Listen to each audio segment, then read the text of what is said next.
Okay, in this video, I am building off of a previous cinematography lecture where I talked about cinematography for storyboarding. So all of those same concepts of camera and shots apply to layout as well. But since we're going to be start moving through 3D space, I wanted to talk about three camera moves. So here's an overview of the different camera moves, and we'll go into them in more detail. Essentially, what we're talking about is translation or moving forward and back, left and right, up and down, and then rotating in three different directions, right? Panning, which is like shaking your head no, tilting, which is like shaking your head yes, and then rolling if you're like trying to touch your ear to your shoulders. Something that is pretty common amongst most people who aren't, camera operators or directors of cinematography or director of photography for a film, is that we use the term pan for everything. Like, oh, I pan left, or I pan up, or I pan forward. And so those aren't technically correct. And so it helps to understand the actual terminology. So when you're communicating these things to other people, they're not confused by what you actually mean. When you say pan, you actually mean you're rotating the camera instead of moving it. So starting with the pan is just a rotation of the camera from left to right or right to left. And this is like shaking your head no, like I mentioned before. So again, this important distinction is the camera's not translating or moving through space, it's just pivoting and rotating. Here's an example. I have a couple of examples I've built up. And so here's an example of a camera. You can see in Maya, my camera is rotating left and right. And here's my viewport. A more extreme or quick pan would be something called a whip pan. And so what you do with what you get with this is when you turn the camera or you pan it really, really quickly, you're going to get a lot of camera blur. And so the camera is going to get this kind of blurry look to it as it moves. And so this is what's called a whip pan, where you do this really quick rotation from side to side. It gives a lot of energy, it's very dynamic, and it's a fun kind of camera movement for high action or high energy scenes. A tilt is rotating the camera up and down like you're nodding your head. Again, not moving the camera up and down, we're just rotating it to look up and rotating it to look downwards. And here we can see the camera from the side looking up and down at this statue. It's from the feet to the head. So just rotating it to look up and rotating it to look down. Here's a pretty famous example of the tilt from Star Wars. And so a lot of, I think almost every film, maybe not all of them, start with like the text crawl, and then you have the camera tilt down to show the planet or something like that. And then you see, the famous Star Destroyer chasing, I think, the Rebel Alliance ship. I don't remember how this movie goes. The third type of rotation is the roll, and this is where your camera is rotating around its forward axis, or you can also think of it, like I said earlier, like tilting side to side, like tilting the camera to side, or like you're tilting and trying to touch your ears to your shoulders.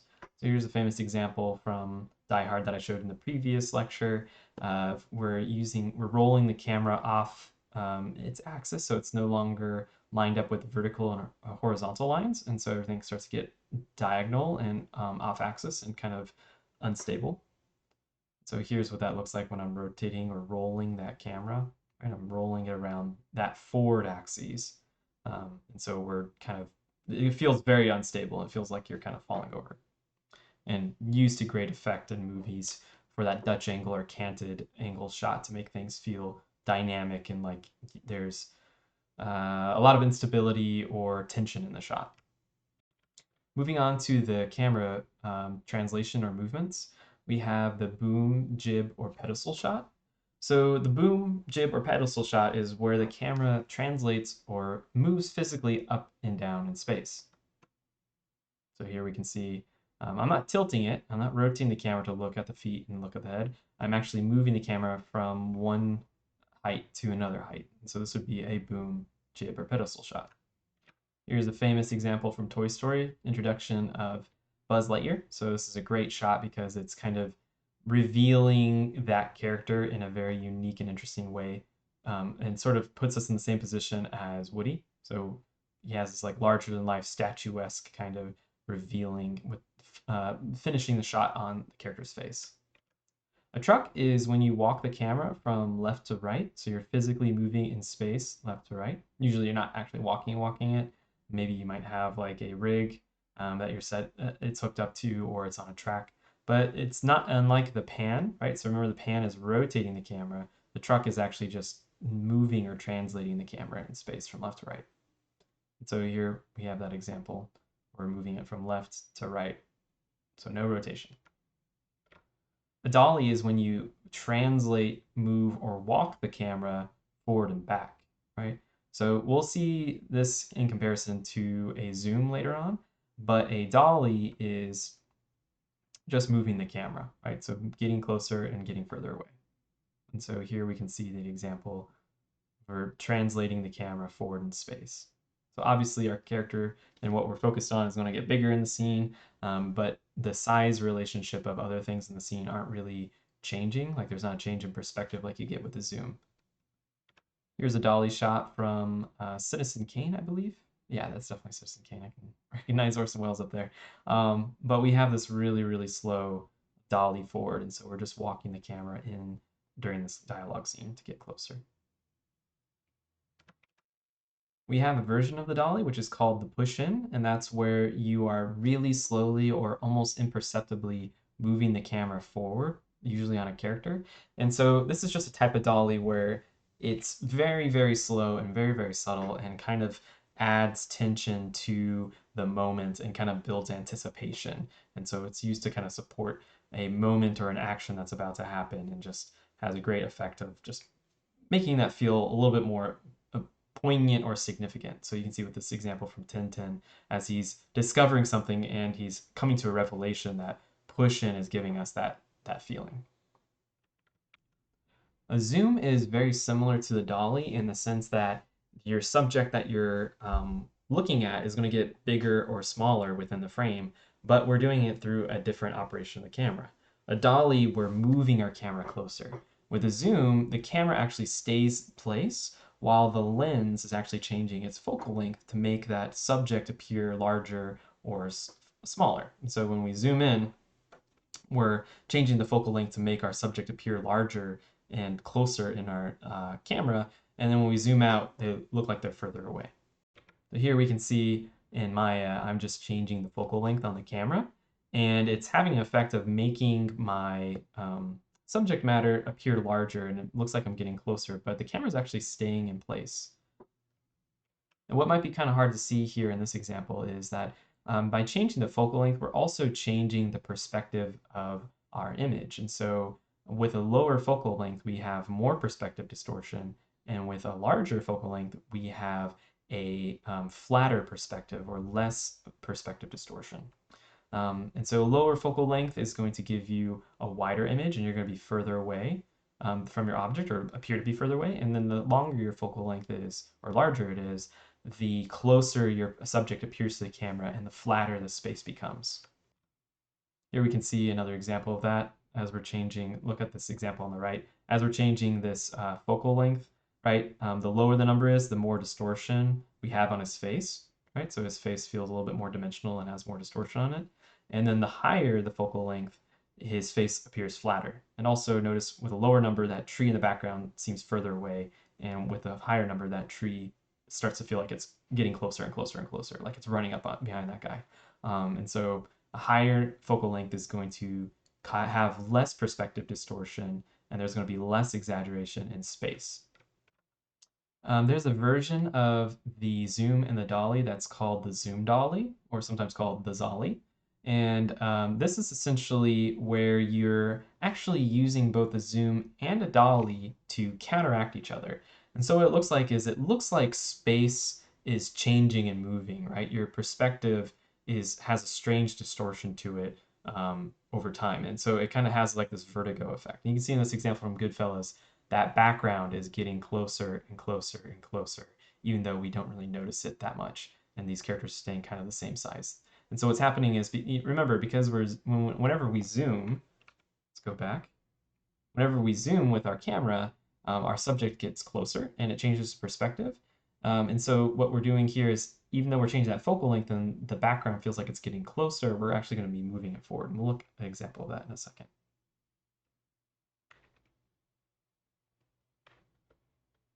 So here we have our zoom dolly, and you'll notice that on the right-hand side, my subject matter actually stays the same size in the camera, right? So they're not really getting bigger or smaller, even though I'm changing the focal length on my camera. So when I change my focal length, I would expect that subject to get bigger, or if I make a smaller focal length, it'll get further away. But what I'm doing is I'm actually using a dolly forward and back to counteract that focal length change.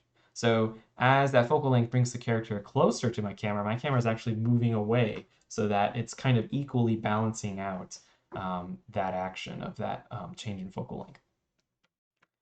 Much like the really quick pan is called a whip pan, a really, really quick zoom is called a crash zoom. And so whenever you hear those terms whip or crash in association with a camera movement, what that means is that the camera is moving in a very, very quick dynamic motion. And so usually it's great for like really, really stylistic and high action moments. We're going to talk about some more complicated camera moves, and these ones are going to be associating or implementing multiple types of camera moves together instead of just one single rotation or translation. So this one is going to be covering the orbit, and so we're going to take a look at that, and I also have it mocked up in 3D to show you guys as well. And so the orbit, what's happening is the camera is moving in space, but rotating to keep a focus on a particular subject. So you can see in this example from Toy Story 2, that camera is actually rotating around the subject, or moving around the subject like it's translating in space, but it's always focusing and looking back at the character. This right here is a pivot, and so the camera's moving in a single direction, but it's always rotating back to look at the subjects and keep them in focus. So here's an example of what an orbit looks like. In orbit, we're typically working in a circular path that circles around the character. But again, even though we're rotating, or sorry, we're actually moving in space along the circle, we're always keeping our focus back on that subject. And then a pivot would be kind of similar to an orbit, but we're usually moving in a slightly curved or straight line and rotating to keep our focus on that character.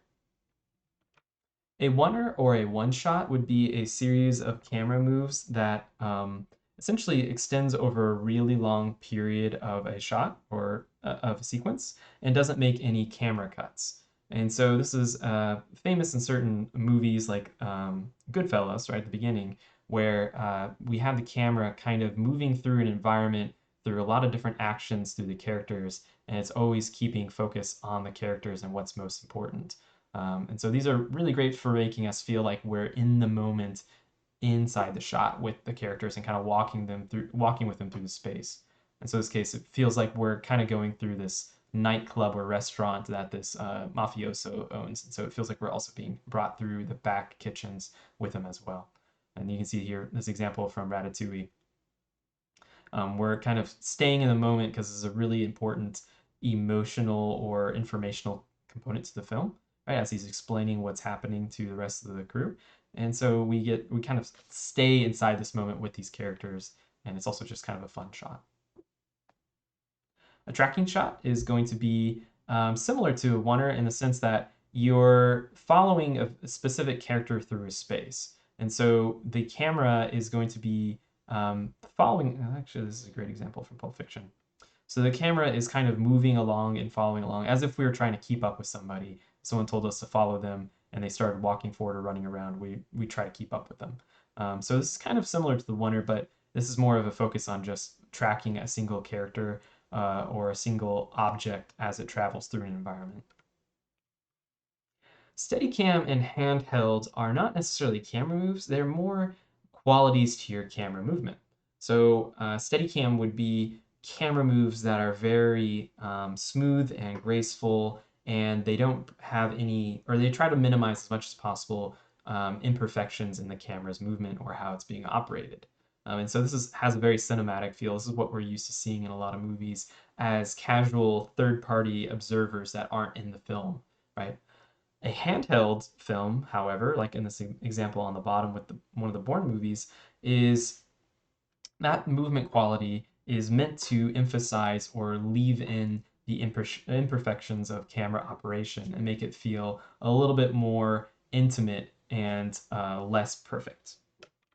So it feels like there's actually a person operating the camera, like you would be holding like a handheld camcorder and running around, and your body is like influencing the look of the camera and how those cameras are moving. And you can see a lot more jitter, a lot more chaos, and it makes it feel like you're inside the scene with that person as a character inside the set or inside the shot.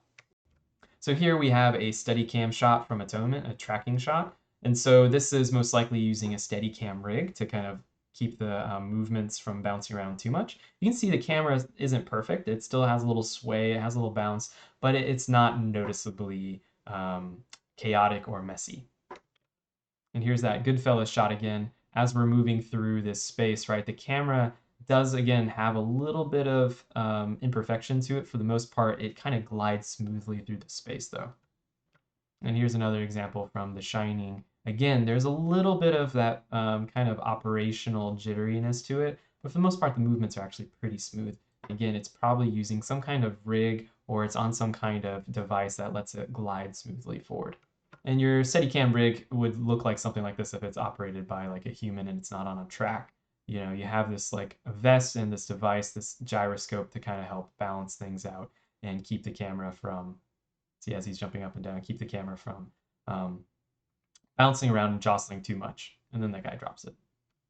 And then in contrast, we have something like Cloverfield. This is a pretty extreme example where we want to make it feel like we're actually watching a guy using his digital camcorder on the streets and we're just watching like found footage. And so there's a lot of these like really kind of jerky camera movements, even that zoom that he does at the end on the Statue of Liberty's head.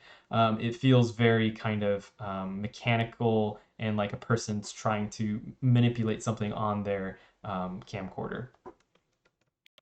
Very popular in action sequences, right? Where you want to, especially like recent action movies, where you want to feel like there's a lot of energy and a lot of power and action and chaos in the scene. And so they leave behind or they purposely add these camera movements to make it feel really, really chaotic and hard to follow.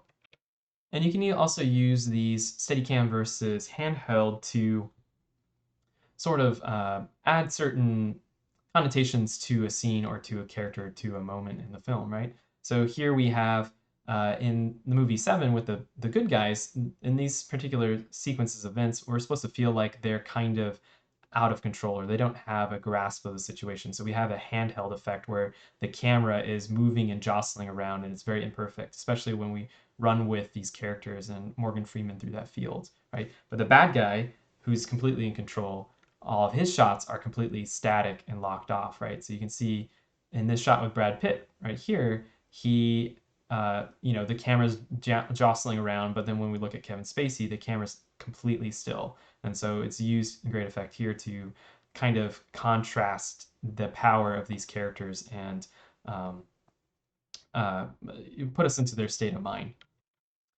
Focus is not necessarily related to camera movement, but especially once we start working in 3D, this is a property of our camera that we want to start thinking about a little bit more. So focus is how we are controlling how much of the film or the image is crisp and in detail, and how much of it is left to go blur out and go out of focus. So focus is controlled by, on a camera, the aperture size and your distance away from the subject. We'll take a look at those in a little bit. And then depth of field is how much of our film, when we say depth of field, we're talking about how much of our image is actually in focus and how much of it is blurry. So if a lot of our image, like this one on the right-hand side, is blurry and only a small sliver of it is in focus, that's called a shallow depth of field. If it feels like our whole image or a lot of our image is completely in focus and very little of it is blurry, then that's called a deep depth of field. And on a real camera, we would usually describe this focus, these focus elements as f-stops. Here's another visualization between a narrow or shallow depth of field and a deep or large depth of field. So we have the elements of our depth of field right here, which is the amount of space that is in focus. And so you can see a really shallow or narrow one. A lot of our image is in focus and a lot of it goes to out of focus. And then deep or large, most of our scene is in focus.